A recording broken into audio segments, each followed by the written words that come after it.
नमस्कार, जय हिंद, वंदे मातरम। दोस्तों, आरपी टारगेट एजुकेशन के यूट्यूब चैनल में आप सभी का स्वागत है। आज हम लोग देखेंगे वीर बहादुर सिंह पूर्वांचल विश्वविद्यालय जौनपुर या फिर अदर यूनिवर्सिटी से अगर आप बीएड कर रहे हैं और आपका सेकेंड सेमेस्टर है या फर्स्ट ईयर है। दोस्तों, जैसे वीर बहादुर सिंह पूर्वांचल विश्वविद्यालय जो जौनपुर है वो ईयर से सेमेस्टर वाइज एग्जाम करा रही है, वैसे ही बहुत सारे ऐसे यूनिवर्सिटी हैं जो कि सेमेस्टर वाइज एग्जाम करा रहे हैं और बहुत सारे ऐसे यूनिवर्सिटी हैं जो ईयर वाइज एग्जाम करा रहे हैं। तो दोस्तों, यहाँ पर एक बात थोड़ा सा आप समझिएगा कि आज जो ईयर वाइज जो एग्जाम करा रहे वीर बहादुर सिंह पूर्वांचल, उसमें हम पेपर नंबर 2 के अंतर्गत शैक्षिक तकनीकी आईसीटी को देखेंगे। शैक्षिक तकनीकी आईसीटी, अगर आपका ईयर वाइज एग्जाम हो रहा है तो आपका पेपर नंबर ये 4 हो सकता है या 5 हो सकता है या 6 हो सकता है। आप अपने अकॉर्डिंग देख लीजिएगा कि शैक्षिक तकनीकी आईसीटी आपका कौन सा बुक है। तो आइए हम वीडियो देखते हैं। दोस्तों, यहाँ पर एक बात छोटा सा और बता देना चाहते हैं कि अगर आप बीएड किसी भी यूनिवर्सिटी से कर रहे हैं तो ये आरपी टारगेट एजुकेशन जो यूट्यूब चैनल है, इस यूट्यूब चैनल को सब्सक्राइब करें एवं अपने बीएड के सभी विषय की टॉपिक वाइज तैयारी करें इस चैनल पर। तो दोस्तों, आइए वीडियो हम शुरू करते हैं और देखते हैं शैक्षिक तकनीकी आईसीटी जो आपका बुक है इसके अंतर्गत इसके पहले हम 4 वीडियो बना चुके हैं इस बुक से संबंधित, शैक्षिक तकनीकी आईसीटी से संबंधित। तो दोस्तों, अगर वो वीडियो आप नहीं देखे हैं तो इस वीडियो के डिस्क्रिप्शन में हम लिंक दे दे रहे हैं और वो वीडियो आप जा करके देख लीजिएगा। वो जो वीडियो है वो शैक्षिक तकनीकी के बारे में है, उसके बाद से अभिक्रमित अनुदेशन के बारे में है, उसके अभिक्रमित अनुदेशन के प्रकार जैसे रेखीय अभिक्रमित अनुदेशन और शाखीय अभिक्रमित अनुदेशन आदि टॉपिक पर 4 वीडियो बन चुके हैं। आज जो वीडियो हम लोग ये देख रहे हैं ये 5वीं वीडियो है, जिसके अंतर्गत हम लोग टॉपिक देखेंगे प्रदर्शन विधि। तो प्रदर्शन विधि का मतलब होता क्या है, थोड़ा सा यहाँ पर एक बात और देख लीजिए। जैसे प्रदर्शन विधि के अंतर्गत हम लोग इस वीडियो के अंतर्गत देखने वाले हैं प्रदर्शन विधि का अर्थ, प्रदर्शन विधि की विशेषताएं, प्रदर्शन विधि के गुण, प्रदर्शन विधि के दोष और प्रदर्शन विधि की आवश्यकता। तो प्रदर्शन विधि होता क्या है, प्रदर्शन विधि होता क्या है, इससे संबंधित प्रदर्शन विधि का अर्थ यानी प्रदर्शन विधि का अर्थ क्या होता है, इसको आइए हम लोग देखते हैं। तो यहाँ पर आप देख सकते हैं कि पहला सी टेट के लिए मोस्ट इंपॉर्टेंट, सी टेट के लिए बहुत मोस्ट इंपॉर्टेंट क्वेश्चन आपका ये बन जाता है कि प्रदर्शन विधि के जनक कौन हैं। तो प्रदर्शन विधि के जनक जॉन डीवी है। ठीक है, अब नेक्स्ट देखिए प्रदर्शन विधि होता क्या है, इसके बारे में हम लोग देखेंगे।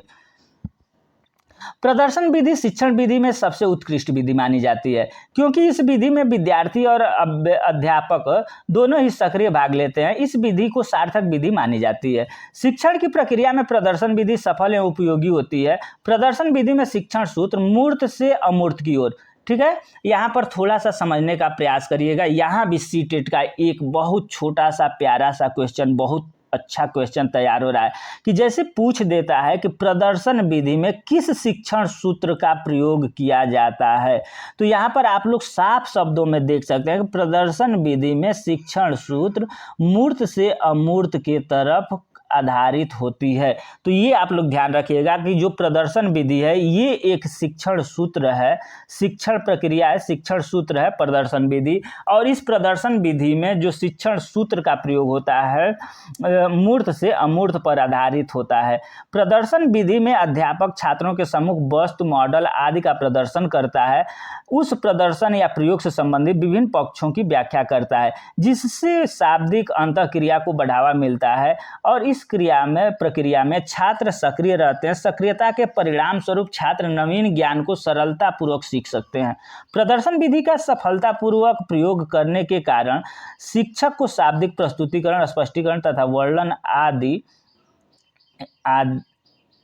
यहाँ पर आदि कर लीजिएगा, आदि प्रविधियों का प्रयोग करना चाहिए। ठीक है, प्रदर्शन विधि का मतलब ये हो गया कि जैसे मान लीजिए कि क्लास में ड्रामा, ठीक है, क्लास में ड्रामा, जैसे मान लीजिए कि हम लोग अगर देखिए, आप क्लास में खुद सोचिए कि कोई टीचर है, ठीक है। अगर वो बोल करके ऐसे पढ़ा रहा है, जैसे मान लीजिए कि प्यासा कौवा हो गया, या फिर कछुआ खरगोश की कहानी हो गई, या फिर ग्लोब से संबंधित कोई कहानी हो गई, या दिन रात कैसे होते हैं आदि जो भी है, जैसे मान लीजिए कि दिन रात कैसे होते हैं, इसके बारे में अगर आपको पढ़ाना है, दिन रात कैसे होते हैं, दिन प्लस रात, तो इसके बारे में अगर आप ले लेते हैं, टॉर्च ले लेते हैं, बॉल ले लेते हैं, तो उसको क्लास में हम लोग फोकस, जैसे टॉर्च को बॉल पर फोकस दे करके उसको बता सकते हैं। जब उस तरीके से समझाइएगा तो बच्चे ज़्यादा जल्दी सीख जाते हैं। प्यासा कौवा की कहानी पढ़ाना है आपको, और एक बच्चे को कौवा बना दीजिए, घड़ा बना दीजिए, सब चीज़ का अगर उस क्लास में प्रदर्शन करते हैं तो क्या होता है कि बच्चे जल्दी सीख जाते हैं। अब देखिए, प्रदर्शन विधि की कुछ विशेषताएँ हैं। ये प्रदर्शन विधि की कुछ विशेषताएँ होती हैं, तो उसकी क्या विशेषताएं? अस्थाई ज्ञान, जैसे मान लीजिए कि बच्चे क्लास में प्रदर्शन विधि द्वारा, नाटक द्वारा अपना जो भी ज्ञान करते हैं वो एक अस्थाई ज्ञान हो जाता है। मानसिक विकास में सहायक, जो ये जैसे प्रदर्शन विधि द्वारा किसी भी विषय वस्तु को पढ़ाया जाता है, इसमें क्या होता है कि मानसिक विकास में सहायक होता है ये प्रदर्शन विधि, क्योंकि इसमें बच्चे और अध्यापक दोनों सक्रिय रहते हैं और बढ़िया से अपना सीखते हैं। सक्रिय वातावरण, दोनों जैसे अभी बताए, क्लास में सक्रिय वातावरण बना रहता है, क्योंकि बच्चों का जो ध्यान होता है, जैसे कि सर कर क्या रहे हैं, अध्यापक कर क्या रहा है, अध्यापक बच्चों से कनेक्ट रहता है, बच्चे अध्यापक से कनेक्ट रहते हैं, और दोनों आपस में सक्रियता का वातावरण क्लास में बना रहता है। अब देखिए, प्रदर्शन विधि के कुछ गुण हैं। जैसे मान लीजिए कि हर एक इंसान ही है तो उसके अंदर कुछ गुण हैं, कुछ अवगुण हैं। तो प्रदर्शन विधि तो हम देखें कि बहुत अच्छा है, लेकिन इसके गुण को समझेंगे, गुण के बाद इसके अवगुण को समझेंगे। तो दोस्तों, वीडियो थोड़ा सा लंबा होगा, उसको आप लोग ध्यान दीजिएगा, क्योंकि एक ही वीडियो में हम जो भी वीडियो बनाते हैं, हम ये सोचते हैं कि जैसे मान लीजिए कि अभी आप प्रदर्शन विधि पढ़ रहे हैं, तो प्रदर्शन विधि के गुण दोष अलग बना दें, प्रदर्शन विधि के सिद्धांत अलग बना दें, प्रदर्शन विधि के जो भी इससे संबंधित प्रदर्शन विधि से टॉपिक उठता है, वो हम ये चाहते हैं कि एक वीडियो में एक जो प्रकरण है उसको समाप्त कर दिया जाए।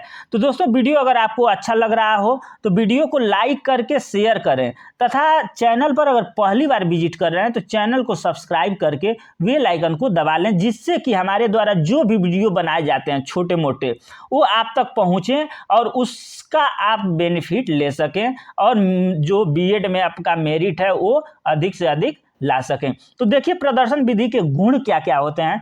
पहला गुण हम लोग देखेंगे कि इसका पहला गुण क्या है प्रदर्शन विधि के।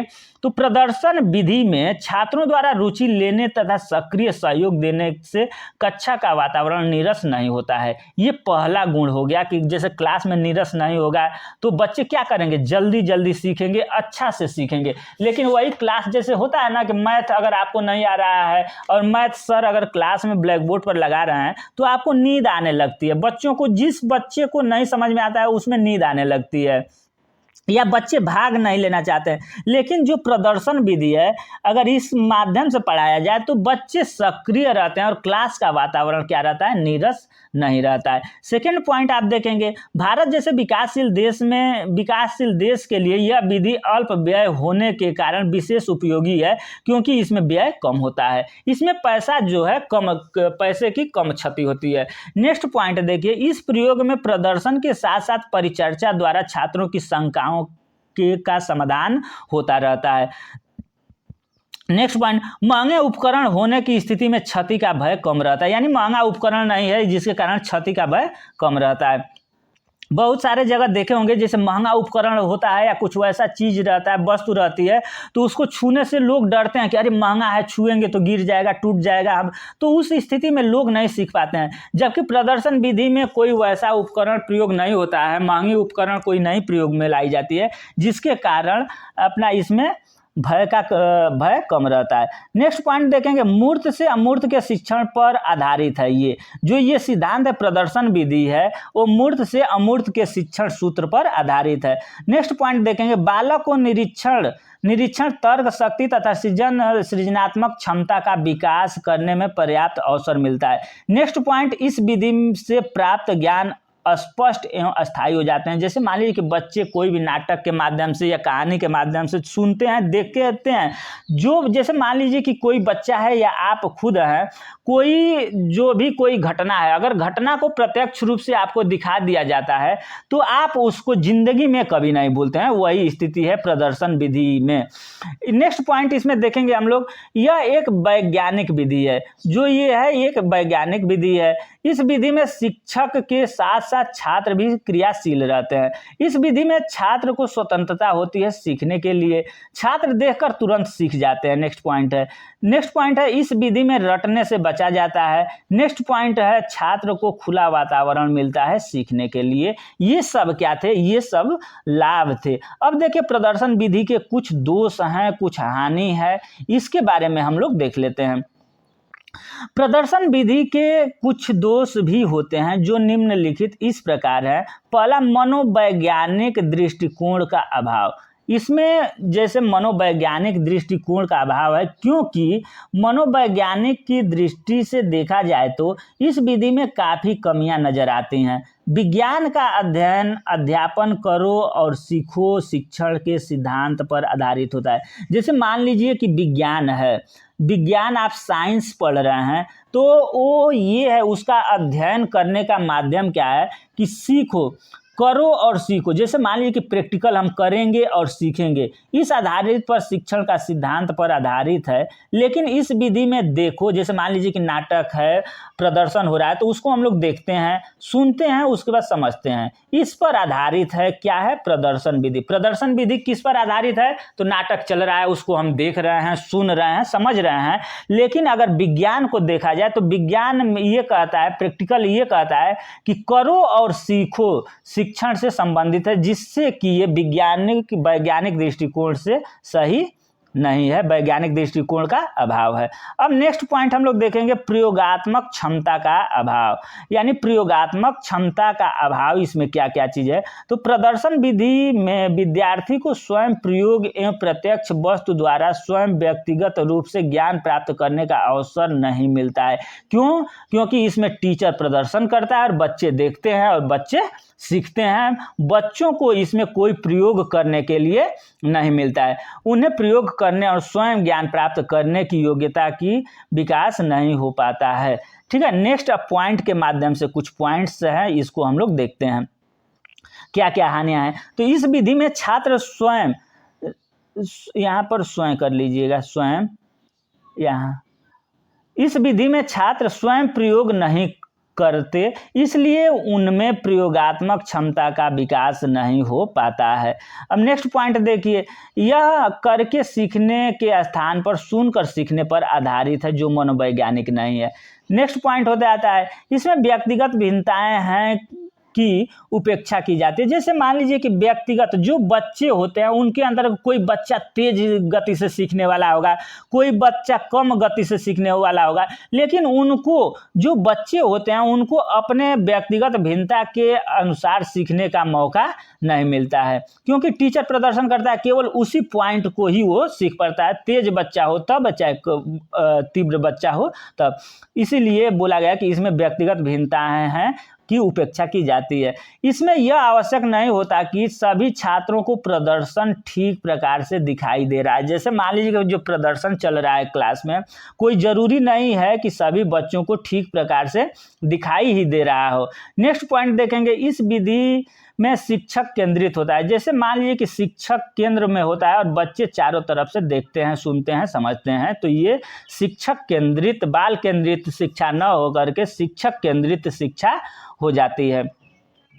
नेक्स्ट पॉइंट देखेंगे, इस विधि में प्रतिभाशाली छात्र उपेक्षित रहते हैं, वह केवल सामान्य स्तर का प्रदर्शन एवं ज्ञान देख पाते हैं। नेक्स्ट पॉइंट देखेंगे, शिक्षक के प्रयोग में व्यस्त रहने के कारण छात्र अनुशासनहीनता करते हैं। जैसे मान लीजिए कि शिक्षक अपना व्यस्त है, तो उसमें क्या होता है कि शिक्षक को देख करके अपना बच्चे अनुशासनहीनता। नेक्स्ट और लास्ट पॉइंट है आपका, प्रयोगशाला विधि से प्राप्त अनुभव की अपेक्षा प्रदर्शन विधि से प्राप्त अनुभव कम प्रभावकारी होता है। तो दोस्तों देखिए, ये सब हानियां थी प्रदर्शन विधि के। और प्रदर्शन विधि को आप सीधे ये समझिए कि क्लास में ड्रामा, जो ड्रामा है, नौटंकी है, इसके माध्यम से बच्चों को पढ़ाना कितना लाभकर होगा, यही इस प्रदर्शन विधि में है।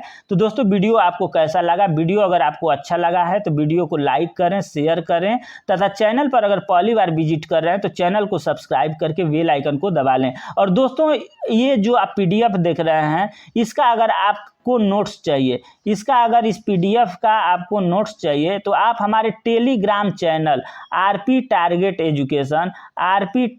एजुकेशन यूट्यूब चैनल जो है उस पर आप जाते हैं टेलीग्राम चैनल पर, तो आपको ये पीडीएफ फ्री में मिल जाएंगे। दोस्तों वीडियो आपको अच्छा लगा हो तो वीडियो को लाइक शेयर सब्सक्राइब करें। धन्यवाद।